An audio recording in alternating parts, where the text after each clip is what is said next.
importância dos alas, que hoje podem ser chamados de laterais também, nesse time do Palmeiras.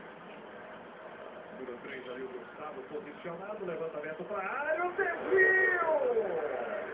Espetacular o goleiro Marcelo Moran, que defesa espetacular, hein? Toque de cabeça lá do Henrique. Primeiro grande momento do jogo, tá aí o Marcelo Moran. São Paulo, Roberto Ferreira. Prefeito do Palmeiras, defesa tira dali. Tenta sair o Neilton. Roubou a bola dele o Martinez. O Palmeiras continua com a posse de bola e continua tentando chegar na área. Valdívia bateu, Marcelo Moran.